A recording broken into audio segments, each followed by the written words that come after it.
E aí, pessoal, como é que vocês estão? Dei uma sumidinha nas últimas 3 semanas, mais ou menos, mas já estou de volta. Pretendo retomar aqui os vlogs, os conteúdos por aqui. Foram semanas que eu fiz muita coisa. Teve lançamento do acervo, teve viagem, eu fiquei doente. Tiveram algumas coisas do Lumen e o resto da vida que não envolve aqui a internet. Então, dei uma paradinha pra eu conseguir focar no que era prioridade no momento, mas eu senti falta porque eu tô gostando muito de fazer os vlogs aqui, recebi muitas mensagens de vocês perguntando quando que sairia o próximo. Acabei não fazendo vlog lá em São Paulo, que eu fui semana retrasada, mas eu vou botar aqui uma recapitulação do que aconteceu nas últimas semanas. Mas o que importa é que estou de volta, pretendo agora não parar, pelo menos, né, a cada 2 semanas lançar um vlog, algum vídeo aqui. Mas é isso, estou tomando meu café, hoje é terça-feira e hoje eu vou voltar a uma atividade que eu estava fazendo antes da pandemia e que eu adorava, que é o Pilates. Então, com o lockdown eu parei de fazer, eu fazia com a minha mãe e nunca mais tinha voltado. E hoje é o primeiro dia dessa retomada, então estou muito animada, eu tava sentindo muita falta. Eu sempre fiz muita atividade física e de uns tempos pra cá eu fiquei bem desanimada com a academia, mas eu continuo indo forçada porque tenho que fazer. Mas eu estou dando prioridade pro tênis e agora vou fazer o Pilates. Vou voltar e eu tô muito animada porque eu sei... Animada e aflita. Porque eu sei que amanhã provavelmente eu nem estarei andando porque o Pilates é pesado, só quem faz sabe. Mas é isso, tô muito feliz, tô animada. Fiquei doente nas últimas 2 semanas, uma dor de cabeça horrorosa. Eu não sei se foi influenza, se foi Covid, não fiz teste de nada. Mas me senti muito mal, então não tava conseguindo fazer tudo que eu me planejava, né, pra fazer. Então agora eu voltei, vou tomar o meu café. Já tomei o café da manhã, agora estou tomando um expresso com um leite de aveia. Eu gosto muito desse aqui, que é o cremoso da Nude, ele é bem levinho. E é isso. Vou dar uma organizada aqui, vou terminar de me arrumar e esperar pra dar a hora do Pilates. Vou levar vocês comigo, não sei se vou conseguir filmar lá, porque é o primeiro dia, então, né, ainda vou ficar meio tímida. Mas logo passa. Mas vou compartilhar com vocês, tá? Tudo que vai acontecer hoje no meu dia. Não sei se esse vlog termina hoje, se ele termina daqui 2 dias, mas o que importa é que eu voltei do jeito que dava. E essa é a regra aqui da minha vida na internet. Vamos fazer do jeito que dá, senão a gente fica esperando o momento perfeito e esse momento nunca aparece, não é? Então é isso, pessoal. Vou terminar de tomar meu café e vocês vão comigo.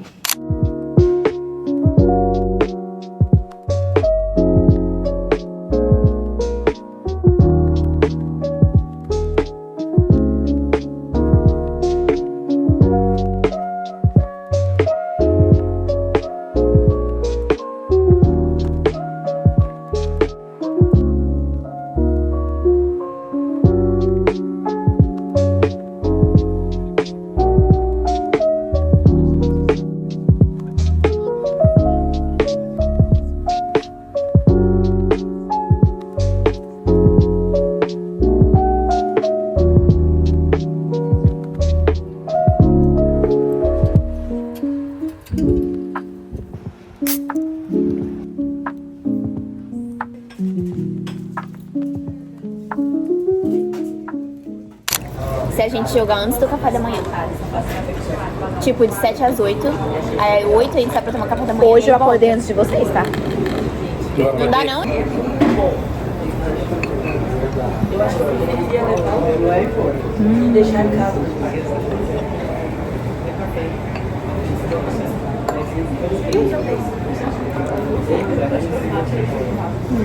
Perfeito.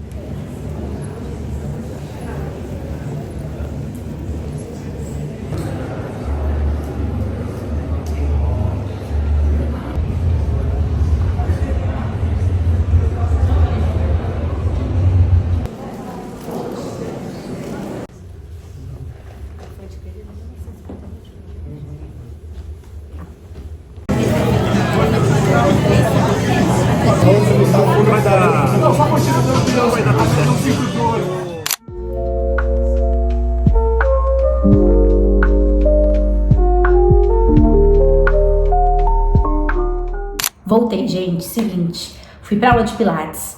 Foi maravilhoso. Eu estou toda dolorida, professora, uma querida. Tenho certeza que amanhã eu vou estar toda dolorida, porque o Pilates, ele mexe assim com umas coisas que a gente não tá acostumado na musculação, nas atividades físicas em geral. Então, assim, pega muito e eu adoro, tava sentindo muita falta, mas voltei, adorei.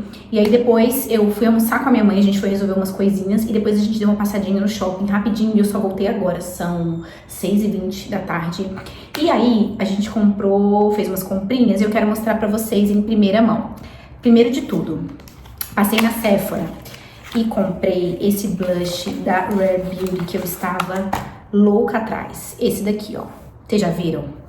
É o seguinte, ele é meio cremoso, meio pó. Ele é bem cremoso, assim. Não vai dar pra vocês verem, porque aqui a luz, ó, não tá muito boa. Mas a cor dele é perfeita. É um rosa queimado, do jeito que eu gosto. E a cor é Hope. É o último lançamento dela, eu adoro a marca. Então fui lá e comprei. O que mais? Vamos ver. Comprei esse sérum também, da Keracis, de própolis. É um sérum bifásico pro cabelo. E eu já tenho outros produtos dessa linha aqui e adoro. E aí eu comprei o sérum, que é mais levinho pro dia a dia e eu gosto de passar, ainda mais que agora ele tá curtinho, tá bem, com as pontinhas bem bonitinhas. Vou investir em cuidar mais ainda das pontinhas pra ele crescer bem bonitão. E comprei também esse produto da Salve, que é uma marca de cosméticos aqui brasileira, que eu adoro, tenho muitas coisas dela. E eles lançaram agora esse creme retexturizador noturno, nanoretinol e ácido glicólico. Olha que embalagem linda. Ó, você aperta aqui e sai. Olha que embalagem linda, ganhei uma necessairezinha. Eu adoro necessaire, vou até botar tudo aqui dentro. Mas é isso, então a gente se vê amanhã, vou dar uma descansada. Eu acordei bem cedo hoje, se eu pudesse eu já dormiria agora, mas ainda tem bastante coisas pra fazer. E até amanhã.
Fiz algumas coisas que eu precisava, organizei a agenda, matei algumas pendências e aí eu resolvi abrir com vocês 2 boxes que chegaram aqui em casa, um da Biblioteca Católica e um do Clube de Literatura.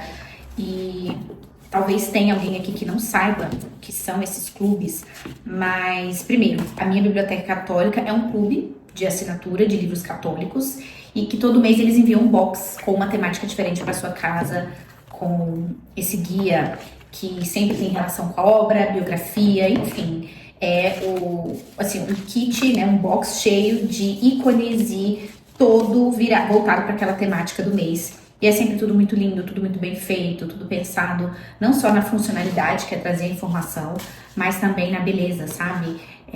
Tem muitas obras aqui que já estão no mercado editorial há um tempão, eles reeditam e fazem uma capa, todo um trabalho de diagramação impecável. Eu sou muito fã, já sou parceira deles há muito tempo.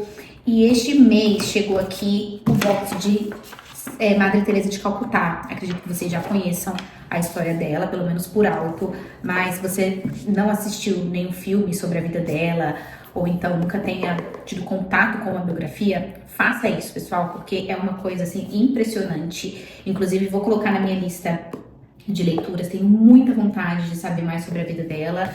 E é sobre isso a temática do mês. Então, vem uma cartinha pro assinante com várias informações que você precisa saber, interessantes também. Vem um guia e eles trazem todo o material aqui para informação adicional, para que te ajude na leitura do livro, para que você conheça mais os assuntos que permeiam o assunto principal da obra. Então é sempre muito lindo, muito rico. Recomendo muito que vocês assinem esse clube, porque é realmente um tesouro. E aí vem um ícone de Madre Teresa, uma oração, marca páginas, olha que lindo.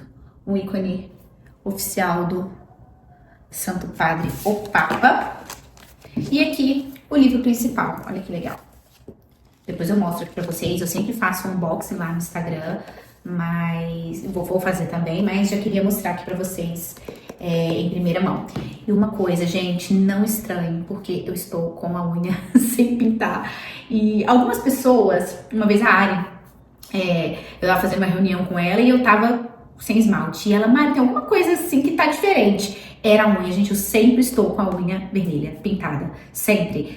E eu nunca deixo a unha respirar, nada disso, porque eu já li que não precisa. A unha, ela fica muito mais protegida, inclusive, com esmalte. Então, eu tiro o esmalte e já emendo em um outro.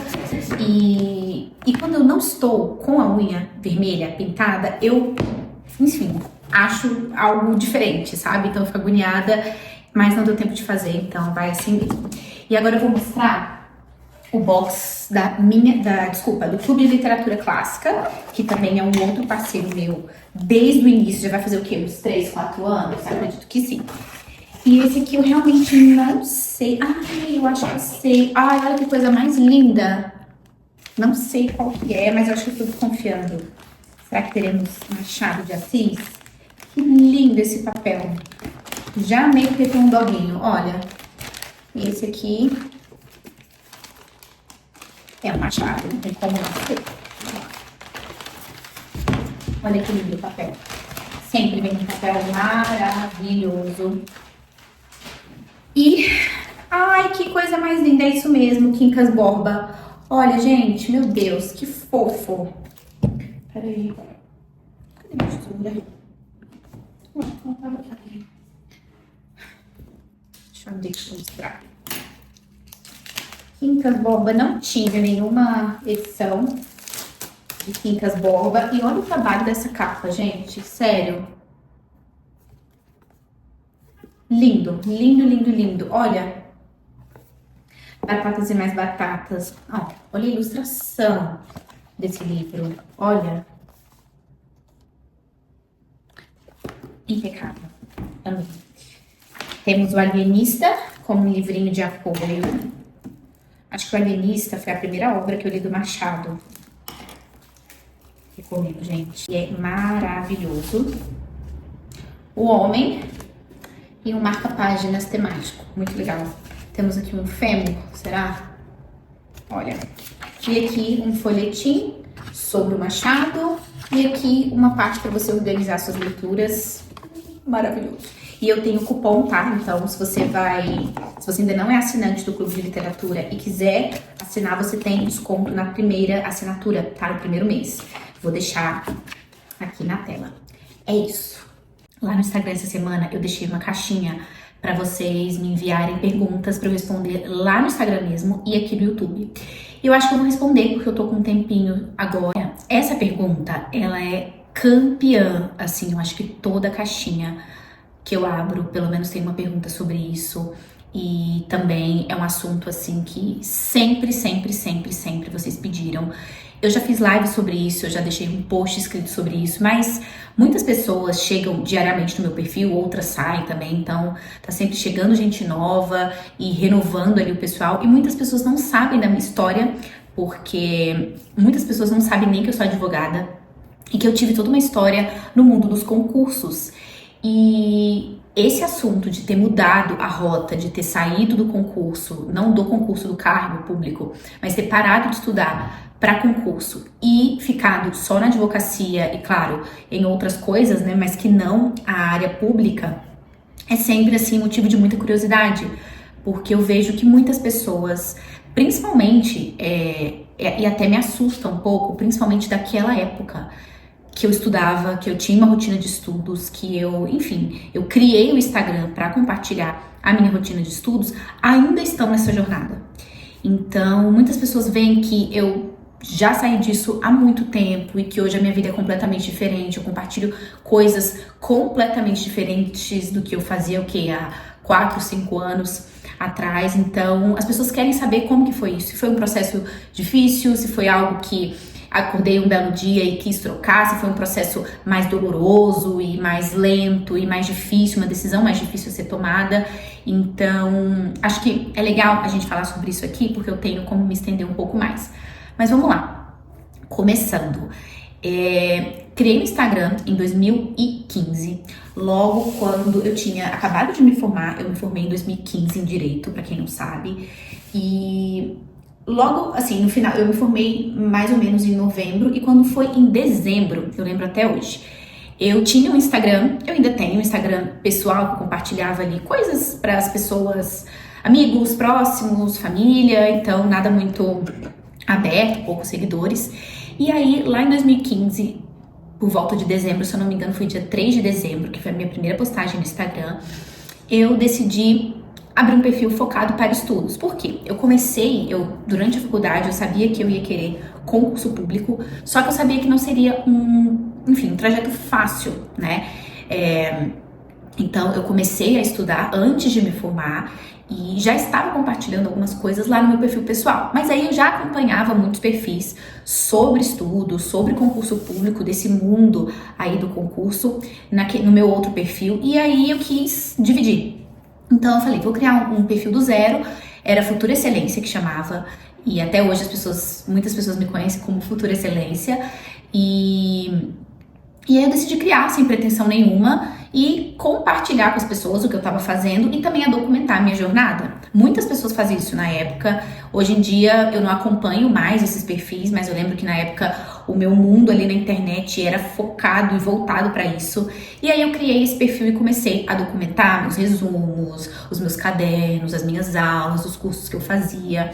Foi nessa época que a minha primeira parceria aconteceu, assim, de forma completamente orgânica. Eu lembro que uma marca de Vademecum, quem não sabe, Vademecum é aquele livrão que todo estudante e concurseiro de direito tem, que é um compilado de todas as leis e todos os códigos, me procurou e me ofereceu. E eu falei, gente, como assim? Não sabia nem que era possível esse tipo de coisa, alguém chegar te oferecendo alguma coisa pra você mostrar pra quem te acompanhava. E eu cresci muito nessa época, muito mesmo.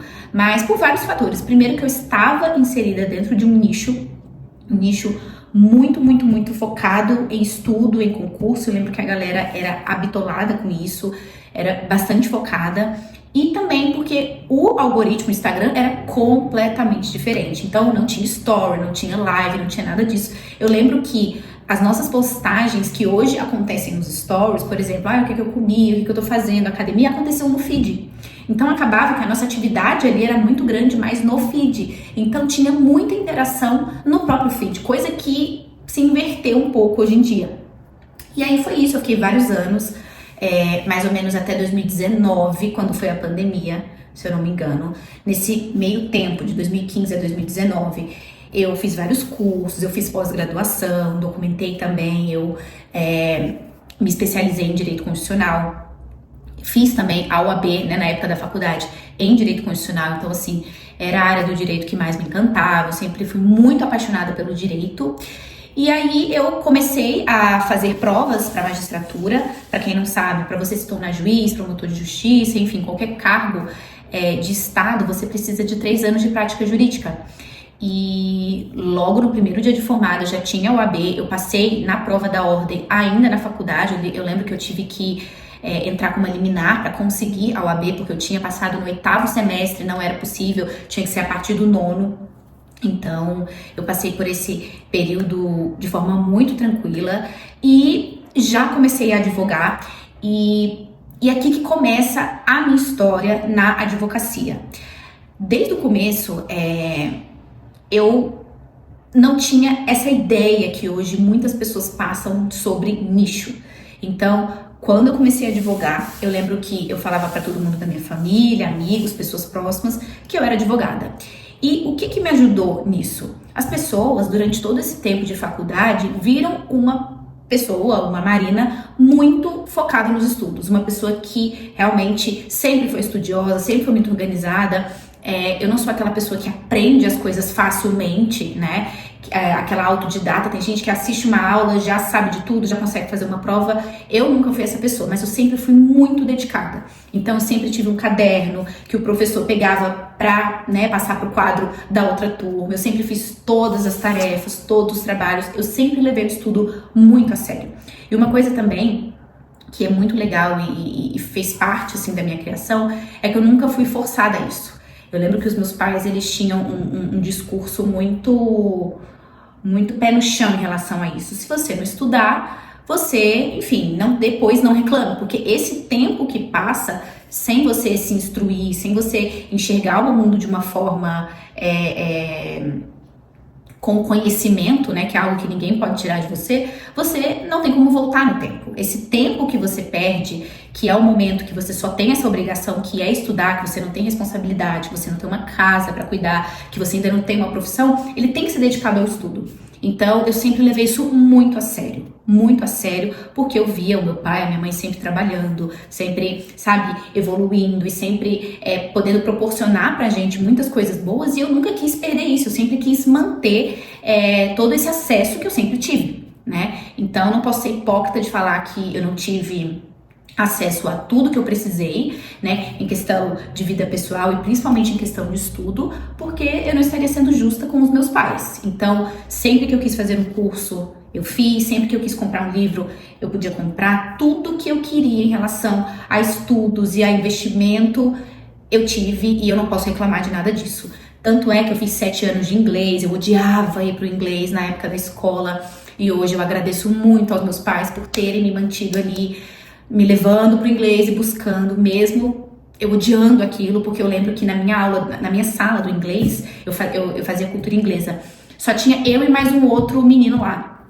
E assim, era muito chato, porque era 2 horas da tarde, eu tava morrendo de sono, apesar de eu ser uma aluna muito aplicada, eu odiava ter que sair de casa pra ir pro inglês, e assim, não ter uma turma, sabe? Tinha assim, uma pessoa, era praticamente uma aula particular ali, e eu odiava. Mas meus pais sempre insistiram. E quando eu falei que eu queria concurso público, que eu queria ser juíza de direito, os meus pais super apoiaram.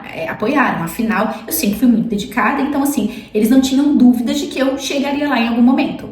E que não seria fácil, obviamente. Então, eu me formei, já comecei a advogar. E voltando um pouquinho, que eu acabei indo para outros assuntos, eu comecei a dizer para todo mundo que eu era advogada, que, enfim, meus pais têm empresas e tudo mais, e eles sempre trouxeram pra mim esses probleminhas jurídicos que eventualmente surgem na vida de qualquer pessoa, e eu pegava pra resolver. Então, se tinha ali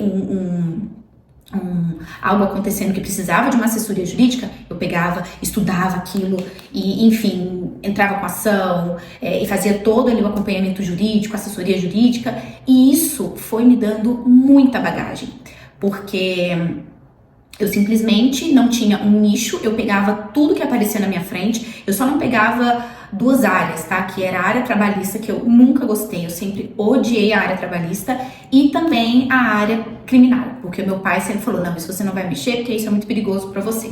E também, assim, gostava muito de estudar direito penal, mas a prática realmente é algo que não me atraía muito. Então, eu abri o meu leque de opções na área civil, e simplesmente pegava tudo. Então era ação de cobrança, era ação indenizatória, era uma ação que discutia contratos, era ações administrativas, tudo. E foi um desafio muito grande desde o início.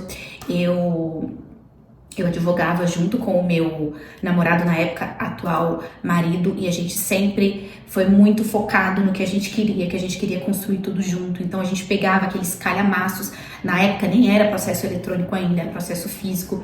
Então eu lembro que nessa época eu recebia, né, os autos dos processos, processo administrativo, que às vezes tinha 20 volumes, 10 volumes, e a gente colocava na mesa de jantar da minha mãe, e aquilo ali às vezes ficava por semanas, porque a gente tinha que deixar os documentos todos separados, e minha mãe não reclamou. Então, assim, eu sempre tive o terreno muito fértil para que eu pudesse atingir os meus objetivos. E aí, eu comecei a fazer provas de magistratura, então eu passei mais ou menos uns 2 anos fazendo primeira fase, e aí, para quem estuda, sabe que é muito difícil. Quando você passa por uma segunda fase, são 7 fases, pelo menos na época que eu estudava, a prova de magistratura. Então, a primeira fase era uma das fases mais, assim, complicadas, porque primeiro que caía todas as áreas do direito, e era uma prova objetiva, e era onde tinham mais concorrentes. Então, eu comecei a fazer provas pelo Brasil inteiro. Nessa época, eu viajei muito.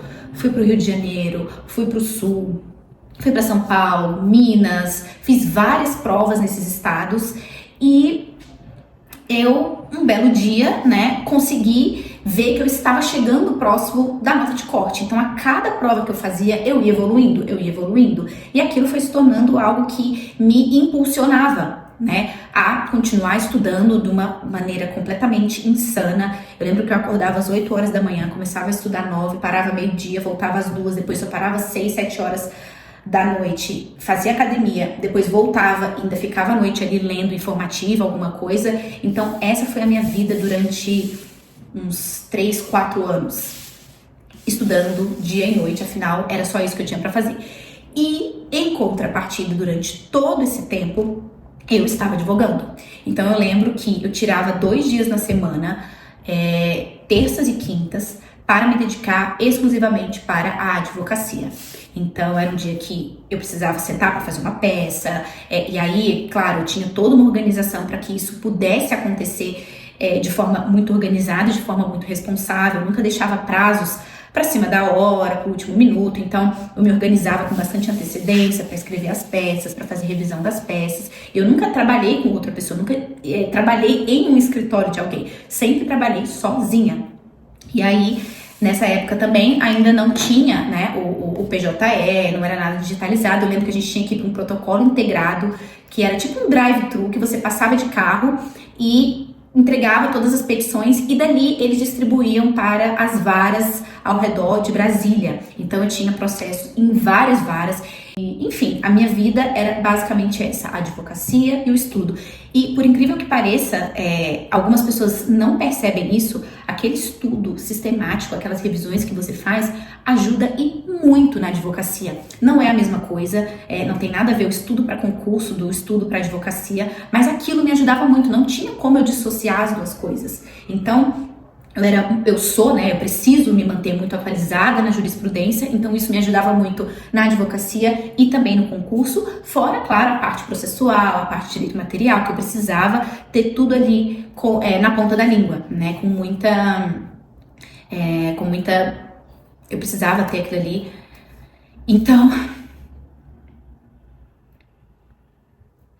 aí que chegou, se eu não me engano, 2019, e eu estava fazendo várias provas, e eu lembro que eu ficava a 1, 2 pontos da nota de corte na época, e tinha uma prova marcada para o Rio Grande do Sul. Eu ia fazer a prova de juiz substituto de direito do Rio Grande do Sul, do estado do Rio Grande do Sul.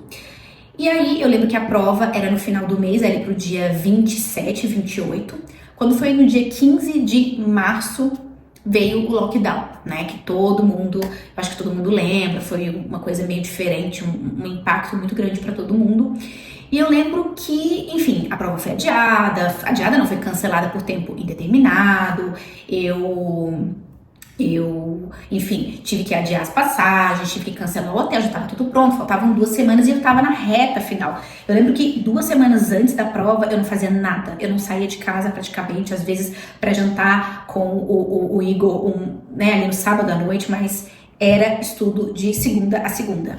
E eu estava num ritmo muito, muito insano. E aí teve tudo isso, prova cancelada, o Brasil inteiro, o mundo fechado. E aí eu lembro que nas primeiras semanas de lockdown eu continuava estudando. Passou um mês, no segundo mês eu já tinha percebido que Não adiantava eu ficar naquele ritmo frenético de estudos, porque não era sustentável a longo tempo. Quem faz prova para concurso sabe que não tem como você fazer um sprint faltando 2, 3 meses para a prova. Você precisa entender que estudar para concurso é uma maratona, então você precisa dosar ali a sua energia. E eu não sabia quando essa prova ia acontecer, quando que as coisas iam voltar ao normal. E aí, pessoal, eu tive tomei uma decisão muito serena, muito tranquila, de que eu não estudaria mais para a magistratura. Isso se deu por alguns motivos. O primeiro deles era por conta dessa incerteza. Eu odeio me sentir vulnerável em relação, aos meus horários, em relação ao futuro ali, né? As coisas que eu odeio me sentir completamente. Eu odeio me sentir numa situação.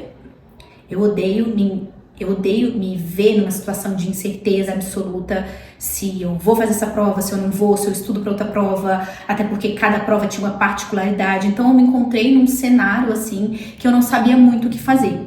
Por outro lado, eu tinha uma advocacia que estava dando muitos frutos. Eu já não estava conseguindo mais conciliar o estudo para concurso com a advocacia. Eu teria que sacrificar ou um ou outro, porque a advocacia estava crescendo muito e eu precisava de mais tempo para me dedicar àquilo. E por outro lado, eu pensava, se eu diminuir o tempo para os estudos, eu sei que isso vai impactar, isso vai adiar ainda mais a minha aprovação. Então, eu decidi que eu não iria mais me dedicar aos concursos públicos, tanto é que essas provas foram remarcadas muito depois, e aí teve cancelamento de novo, enfim. Quando as coisas voltaram ao normal, digamos assim, eu já estava com foco completamente na advocacia, em outros projetos, porque quando eu tirei aquilo que ocupava 80% do meu dia, aquilo abriu margem para que eu me dedicasse a muitas outras coisas. Eu lembro muito bem que foi a época que eu resolvi aparecer no Instagram. Eu era completamente anônima, então foi a época do Lumen, foi a época ali 1 ano depois mais ou menos, foi a época do contraste, que tudo aconteceu, que tudo nasceu. Então, quando eu tirei, né, essa rotina absurda que eu tinha de estudos para concurso ali do meu tempo, né, eu parei de me dedicar praticamente todo o meu tempo para isso, eu percebi que eu poderia fazer muitas coisas. E de lá para cá, eu sempre continuei advogando, continuei advogando. Teve uma época que eu tinha uma ideia de criar um curso relacionado à advocacia para o Instagram. Só que eu fui percebendo que eu não queria trazer aquele assunto com foco para o meu perfil do Instagram, porque, enfim, tinha algumas coisas que aconteciam na internet relacionadas à advocacia que eu não gostava muito, então eu não queria me envolver com aquele mundo, ou seja, já tinha passado pela época dos concursos, fiz uma transição, saí um pouco desse mundo jurídico, eu não queria voltar novamente. Mas foi a época que eu criei o SAA pensando em trazer esse curso aí pro mundo. Fiz o roteiro, fiz o script todinho, inclusive tenho ele aqui guardado, mas eu falei, não, eu não quero. Eu não tenho tempo de abraçar o mundo com as pernas, até porque muitas coisas já estavam acontecendo fora, eu já estava envolvida em outros projetos, em outros negócios fora da internet, e eu sabia que eu não ia dar conta de tudo. E eu queria fazer tudo aquilo. Então, eu decidi que todo o meu tempo, todo o meu conhecimento jurídico seria voltado para os meus clientes. E aí que entra, né, essa ideia de que se você não está na internet, você não existe. Muitas pessoas falam isso. E, gente, eu nunca precisei da internet para fomentar a minha advocacia, tá? Até porque o meu objetivo nunca foi escalar serviço de advocacia. Eu entendo que se você quer escalar o seu negócio de advocacia, enfim, jurídico, criar um negócio específico para o mundo digital, a internet, as redes sociais, elas têm um papel que podem ajudar muito você nisso. Mas essa nunca foi a minha pretensão. Eu sabia que eu não conseguiria escalar a advocacia e, da mesma forma, conseguir fazer aquele trabalho com confiança, com maestria, para entregar e trazer os resultados para os meus clientes. Então, eu decidi tirar completamente isso do foco do meu perfil no Instagram e me dedicar à advocacia somente no offline. E de lá pra cá, isso sempre aconteceu. Então, a minha principal atividade é a advocacia.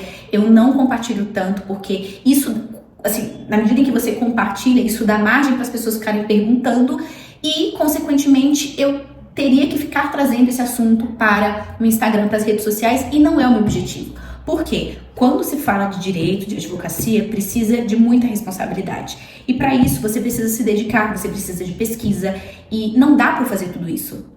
Não dá para me dedicar a todas as coisas ao mesmo tempo. Não existe essa de que a gente consegue equilibrar todos os pratinhos. Então eu tive que tomar uma decisão muito dura de cortar esse assunto do meu perfil. E é por isso que eu perco muitos seguidores com frequência, porque a galera do concurso e a galera da advocacia, às vezes, enxerga ali uma Marina que não faz muito sentido para eles, que é uma Marina que não fala de direito mais. Então acaba que chega muita gente nova também. E aí muitas vezes não entende o que eu faço, se eu sou advogada, se eu não sou, se eu já larguei, enfim. E aí, hoje em dia, eu trabalho exclusivamente com indicações, então eu tenho clientes fixos desde 2015, que foi a época que eu comecei a advogar. Então, quero até contar um caso pra vocês, peraí.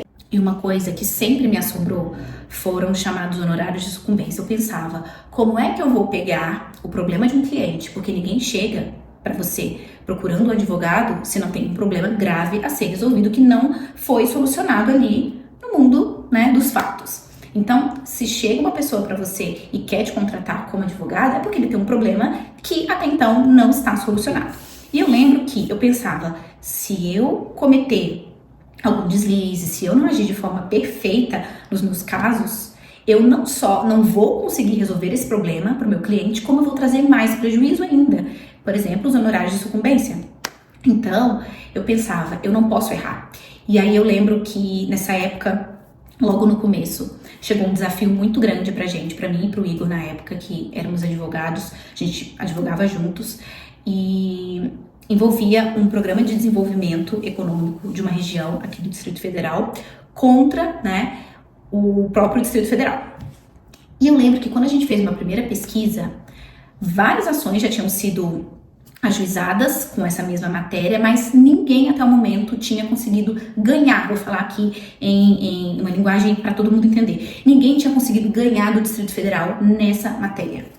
E aí a gente aceitou o desafio, enfim, era um valor de causa muito alto, porque envolvia um lote num ponto muito bom de Brasília, enfim. E aí a gente se debruçou nas leis distritais, enfim, a gente comeu com farinha, literalmente, toda a legislação que envolvia esse caso por várias semanas. E aí eu lembro que aconteceu o processo, tudo rolou e a gente ganhou. E aí, esse modelo, ele passou a ser, esse caso, ele passou a ser modelo para outros casos que até então não tinha acontecido. A partir daí, outras pessoas que tinham esse mesmo problema começaram a aparecer. E aí vocês podem imaginar, era um problema muito grave para ser solucionado, envolvia valores muito altos. Então, a partir dali, a coisa começou a mudar de jogo. Então, isso foi mais um motivo para que eu olhasse para o mundo dos concursos como algo completamente incerto e me voltasse para a advocacia, que era algo que estava dando resultados reais e que era certo. Então, foi nesse momento que eu decidi que eu ficaria com a advocacia e que, se nesse tempo que eu estava me dedicando meio a meio, eu já estava colhendo frutos muito bons com o meu trabalho, imagina me dedicando completamente a isso. Então, a partir dali, eu não parei mais. Lá pra cá, eu nunca mais quis saber de mundo de concursos. Porque saiu prova de fulano de tal. Então, assim, nunca mais esse assunto me interessou. E, inclusive, eu deixei de seguir praticamente todo mundo da época dos concursos. E uma coisa que me assusta muito é que existem pessoas que estão na mesma situação lá de 2019, lá de 2017, lá de 2015, até hoje, estudando para a mesma prova, ali, naquela vida que parece que não sai do lugar. E isso me assusta muito. Pessoas que estão deixando oportunidades passarem, pessoas que estão deixando, enfim, que estão perdendo ali uma parte muito preciosa da vida com algo completamente sem controle. Eu acredito que você precisa se focar no seu objetivo, mas que você precisa ter uma noção de tempo. Você se dedicar a algo por 10 anos, por 7, por 10, por 15 anos, sem ter algo certo para algo que não está te dando nenhum retorno, eu acho que a pessoa precisa, enfim, repensar alguns pontos, porque esse tempo ele não volta. Esse tempo ele não volta. As oportunidades que você tem hoje para outras coisas que você nem imagina, elas não voltam. E quando é que eu iria imaginar que hoje eu teria um negócio físico, que eu poderia criar coisas, que eu teria uma sócia maravilhosa, que eu teria um clube de leitura que já, né, impactou tantas pessoas, que eu poderia ter um curso de fotografia com uma amiga querida também. Então, assim, tudo isso aconteceu quando eu me abri para as novas possibilidades e, claro, foquei nessas coisas. Porque não adianta você ficar parado esperando as coisas se resolverem, as coisas acontecerem, se você não corre atrás daquilo que você quer. E o que você quer? Você quer liberdade financeira? Você quer estabilidade financeira? E aí você vai ter que colocar na balança aquilo que tem mais a ver com a sua família, com o seu estilo de vida. E hoje eu percebo que aquela vida que eu idealizava lá na época dos concursos não tem nada a ver comigo hoje. Só que naquela época eu não tinha essa noção. Eu achava que aquilo ali era o meu mundo. E hoje eu vejo que, meu Deus, eu poderia ter parado antes e focado nessas outras coisas antes, sabe? Então, acho que esse assunto é muito interessante e pode ajudar algumas pessoas que se encontram nessa situação, porque quase que semanalmente pessoas me procuram para perguntar como que foi, porque a pessoa não sabe se investe na advocacia. Mas uma coisa que eu sempre falo é: nunca, nunca, nunca encare a advocacia como um plano B. Isso eu nunca fiz. Então, eu acho que foi por isso que a advocacia deu tão certo, porque eu encarava aquilo como meu plano A. Mesmo que ele não fosse, entendeu? Os meus resultados, eles aconteciam como se aquilo fosse um plano A. Mas não era. Era o concurso. Mas as ações, as atitudes que eu tomava, era como se aquilo ali fosse a única opção que eu tinha. Por isso que deu tanto certo, por isso que as pessoas enxergaram tanta confiança e competência no meu trabalho. Então, eu sei que é difícil quando a gente fala de carreira, quando a gente fala de tomar decisões profissionais, mas se a gente só consegue enxergar uma única opção no aspecto profissional, eu digo, a gente precisa repensar. Porque a partir do momento que você abre a sua visão para outras coisas, as coisas começam a mudar, as coisas começam a dar certo. Porque quando a gente está num ambiente em que aquele mundo, ele é tudo pra gente, a gente só conversa sobre isso, a gente só consome conteúdo sobre isso, a gente só lê sobre isso, a gente fica cego ali dentro daquela bolha, e quando a gente estoura aquela bolha, a gente fica meio perdido.